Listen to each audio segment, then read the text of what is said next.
प्रदेशको माननीय तथा बागमती प्रदेशको मान्य भएको कारणले गर्दाखेरि भोलि हाम्रो अहिलेका मुख्यमन्त्रीज्यूले भोलि राजीनामा दिँदै हुनुहुन्छ नेपाली काङ्ग्रेसबाट आबद्ध। त्यसकारण यो बैठक हाम्रो नेपाली काङ्ग्रेसको संसदीय दलको बैठक राख्नुपर्ने र त्यो नेपाली काङ्ग्रेसको संसदीय दलको सचिव म आफै भएको कारणले गर्दाखेरि मैले नै मिटिङ बनाउनु पर्ने, मैले नै पत्रचार गर्नुपर्ने भएको कारणले गर्दाखेरि मैले सुभाष महल भाइलाई भने पनि अब यस्तो बेलामा प्रमुखले मेरो बोलाउनु भयो, मेरो त्यो बेलामा समय नै हुँदैन भनेपछि तैपनि म सचिव छु, म अलिकति त्यहाँ टाइम सार्नु भए पनि तपाईँको कार्यक्रममा म जसो दिन आउँछु भनेको थिएँ।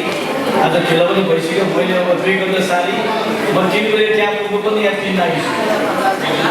त्यसकारण त्यसै कारण पनि म तपाईँको बिचमा यो पुरा समय बस्ने इच्छा हुँदाहुँदै पनि त्यसको लागि बस्न सकिने त्यसको लागि क्षमा पनि चाहन्छु। र विशेष गरी यो अब यहाँ तीज महोत्सव कार्यक्रम पनि हो, यो हाम्रो हिन्दू महिलाहरूको एउटा मान चाड पर्वको पनि लिइन्छ। तपाईँहरूले तीज महोत्सवको कार्यक्रममा शुभकामना व्यक्त गर्न चाहन्छु। मैले यहाँ धेरै अनुवादहरू मैले हेरिरहेको छु, म धेरै तपाईँहरूको बिचमा चिज पछि पनि छु र तपाईँकै कारणले गर्दाखेरि म आज यो ठाउँमा उभिएर यसले बोल्ने वातावरण बनाइदिनु भएको छ। तपाईँहरूले मलाई मत दिनुभयो, निर्वाचित गराउनु भयो, तपाईँहरूले मलाई विश्वास गरेर निर्वाचित गराइसकेपछि म चुनाव जितिसके पार्टीले पक्याएर मलाई मन्त्री पनि भयो। अघि नै भाइले भन्नुभयो त्यहाँ चाहिँ पुनः फेरि मन्त्री हुनु भनेर शुभकामना दिनु। म चाहिँ अहिले वास्तवमै भन्नु पर्दाखेरि अहिले म मन्त्री बन्ने लाइनमै छैन। त्यसकारण मैले इच्छा गरेँ भने मेरो इच्छा छ मैले रहर गरेँ त्यो पाउँछु। तर अहिलेको देशको परिस्थिति हेर्दाखेरि, अहिले समाजको वातावरण हेर्दाखेरि मलाई त्यो जोड लागेको छ। त्यसकारण यो जुन यो अहिले तपाईँले यो चाहिँ यो कार्यक्रम हाम्रो सुभाष महल भाइ यस्तो कार्यक्रम थुप्रै राख्नुहुन्छ, एकदमै राख्नुहुन्छ। उहाँले विशेष गरी हामी नगरकोट क्षेत्र नम्बर 1 हो, उहाँ पनि नगरकोट क्षेत्र नम्बर 1, अधिकांश मैले यहाँ नगरकोट क्षेत्र नम्बर 1 हो दिदी बहिनीहरूको आमाहरू देखिरहेको छ। र उहाँले सुभाष महल भाइले विभिन्न कार्यक्रम तपाईँको यो कार्यक्रम गरेर सांस्कृतिक कार्यक्रम गर्नुहुन्छ, महोत्सव गरेर हुन्छ कि फेस्टिभल गरेर हुन्छ कि हरेक कार्यक्रममा यो राजनीतिक कलाकारहरू ल्याएर तपाईँले यो जुन यो चाहिँ ललितपुर क्षेत्र नम्बर 1 लाई चिनाउने काम गर्नुभएको छ। ललितपुर क्षेत्र नम्बर 1 को मान सम्मान प्रतिष्ठा बनाउने तपाईँले त्यो सुभाष महल भाइ यो जुन लगायत उहाँले चिन्ने गर्नुभएको छ। मेरो व्यक्तिगत तर्फबाट विशेष धन्यवाद पनि व्यक्त गर्न चाहन्छु। यो कार्यक्रम गर्नलाई त्यति सही पनि छ, एउटा साथ पनि चाहिन्छ, यो जोस पनि चाहिन्छ, एउटा आँट पनि चाहिन्छ, त्यो क्षमता उहाँसँग सबै छ। त्यसकारण म भाइलाई यहीँबाट म सल्युट पनि गर्न चाहन्छु। उहाँको साथ देखेँ, उहाँको बोल्ने क्षमता हेर्नुहोस्, काम गर्ने शैली हेर्नुहोस्, सबैमा भरिपूर्ण छ। र आज महत्त्वपूर्ण दिन पनि छ, हाम्रो यो राष्ट्रिय कलाकारहरू आउने हुनुहुन्छ।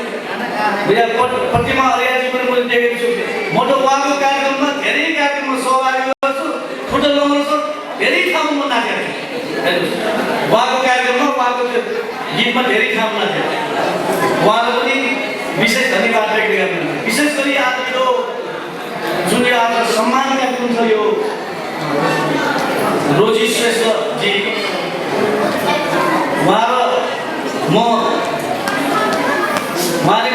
नजिकबाट चिन्छु, उहाँलाई म चाहिँ प्रायः भेटिँदै रहन्छु।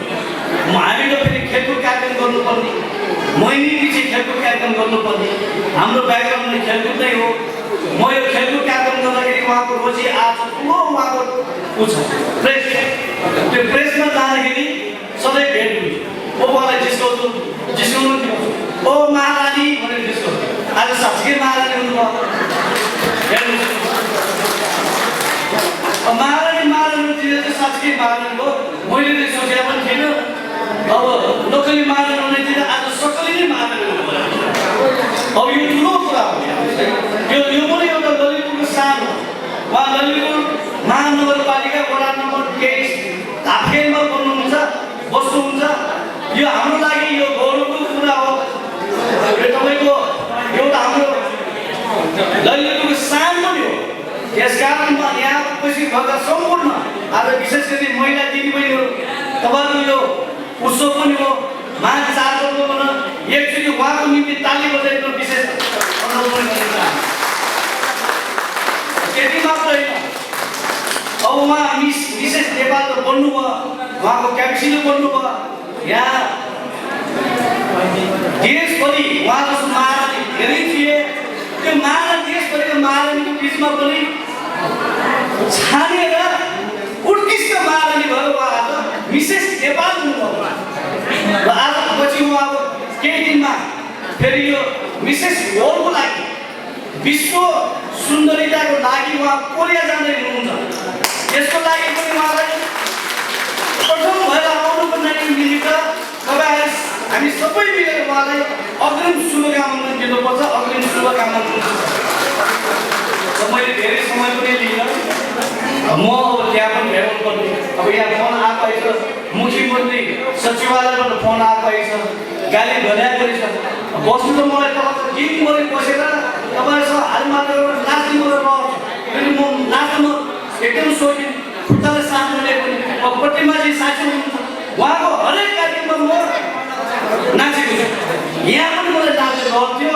त्यसकारण समयको बाबतले म तपाईँहरूको बिचमा पुरा समय बस्न सकिनँ। त्यसको लागि तपाईँहरूको बिचमा क्षमा पनि माग्न चाहन्छु। र आउने दिनमा तपाईँहरूसँग यसो नै यसो भेला गरेर रमाइलो गर्ने, नाचगान गर्ने र तपाईँहरूसँगै यो चाहिँ दिनभरि कार्यक्रममा बिताउने प्रतिबद्धता व्यक्त गर्दै मेरो आफ्नो भलाइ म चाहन्छु र तपाईँहरूसँग बिदा पनि माग्न चाहन्छु। धन्यवाद, नमस्कार।